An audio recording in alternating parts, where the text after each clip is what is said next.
distinguished guests, and I don't think any of us will ever forget it. The following day we all went to Akosombo, and Nkrumah let off a vast charge, and the scheme started.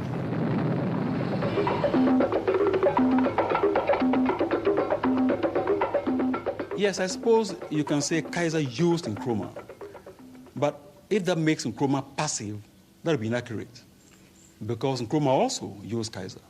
The question is, whose end of the bargain came out better? Nkrumah would seem to have been going into an area with so many unknowns. One can say that while he was pursuing power, power slipped through his fingers. But even as Nkrumah and Edgar Kaiser celebrated, other forces were becoming involved in the scheme.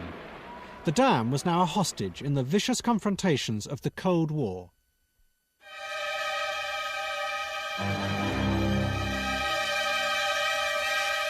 A year before, the Congo had been torn apart by a brutal civil war.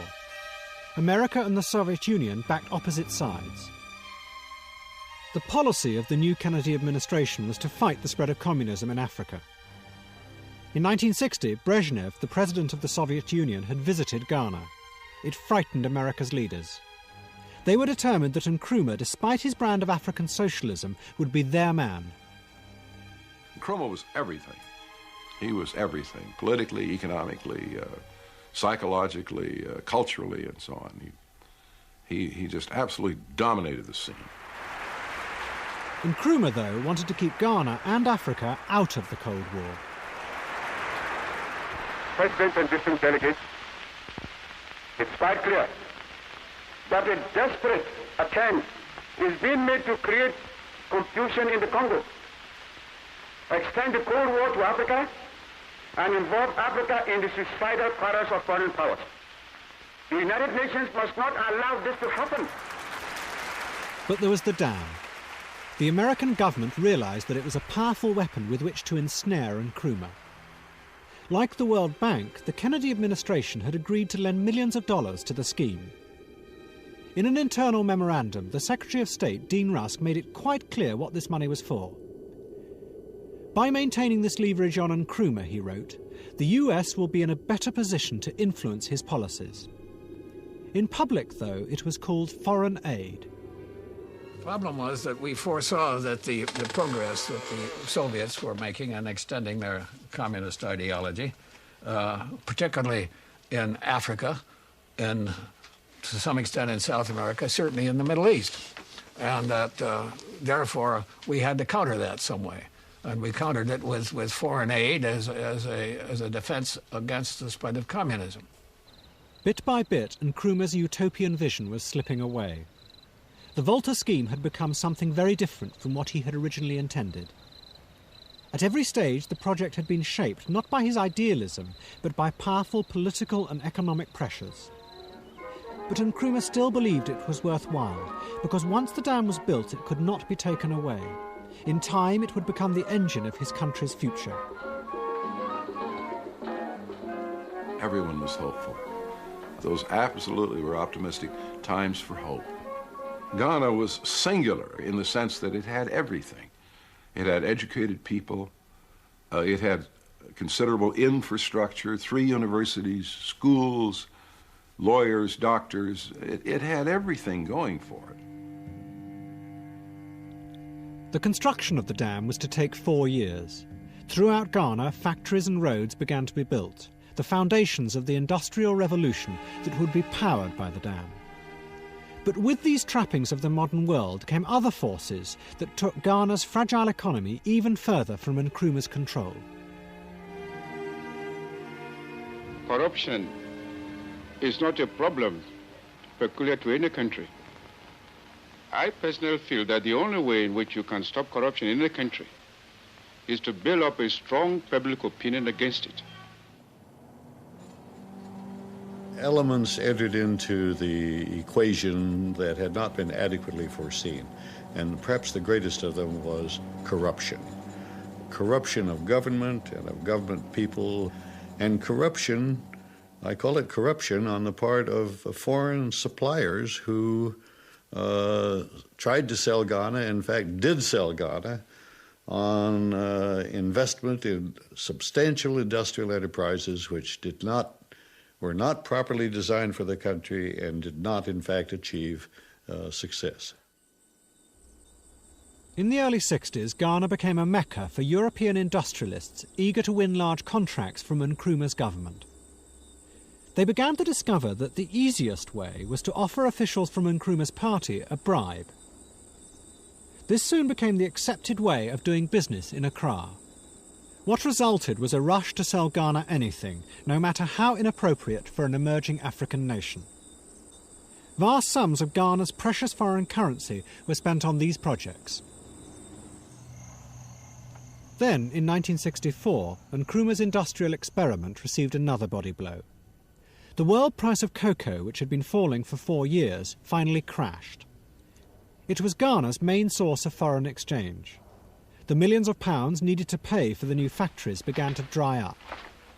Ghana, once one of the richest countries in Africa, began to slide into debt.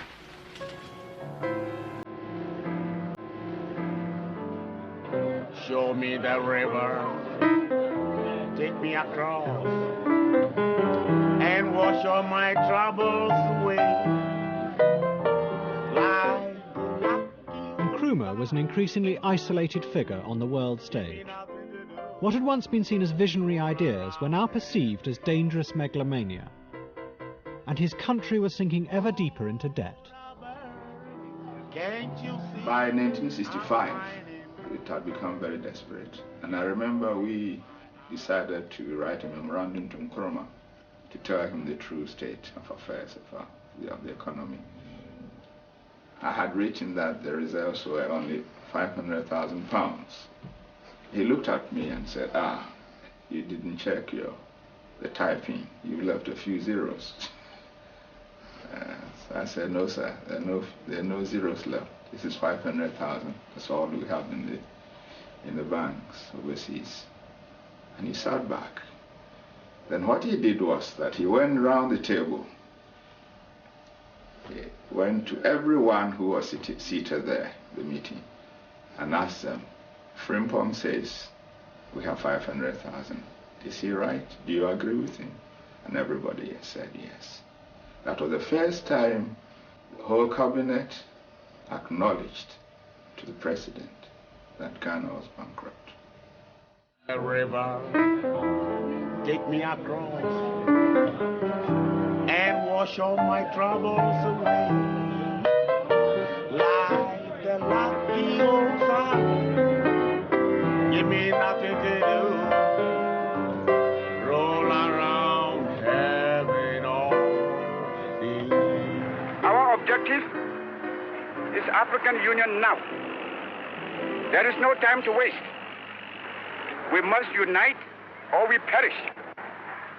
I am confident that by our concerted effort and determination... Kwame Nkrumah was losing both domestically and internationally in his posture. He was practically alone in Flagstaff House. He was really a little bit paranoid. It was really awfully sad. He was even afraid to... I remember they opened their parliament one day, and Nkrumah didn't want to take the chance to drive from Flagstaff House to the Parliament building. He was a prisoner in a sense. There had been a couple of attempts on his life while we were there. So he had reason to be a little bit apprehensive, but toward the end, he was a different person.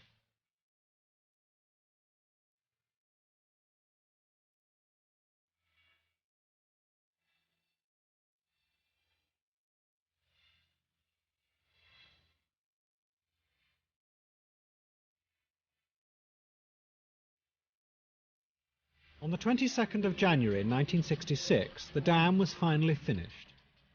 Nkrumah organised a massive celebration. He invited the whole country to attend. The mood of the people at the celebration, the mood of the country was euphoric. There was this vast project which had come in, and they understood it will have a tremendous impact and effect on the country. I felt euphoric. I was quite enthusiastic. I thought a new dawn had come for Ghana. all that was happening against the background of a country that already had no money, it had exchange controls, import controls. So it was just like a big emperor's new clothes. Nobody could say that Ghana was broke, but Ghana really was broke. President Eisenhower and President Kennedy were genuinely interested in this project because they saw behind the cold figures and the rigid calculations that the Volta River project was not only an economically viable project, but also an opportunity for the United States of America to make a purposeful capital investment in a developing country. You see before you, in all its majesty, strength, and power, the Akonsabo Dam, which has tamed the turbulent waters of the Volta. A lot of us, myself particularly, did not take our seats at the official seating place and watch the ceremony from further uphill. Many reasons for that. One of them was that there was talk of a possible coup at the time. This is Ghana's Volta River project.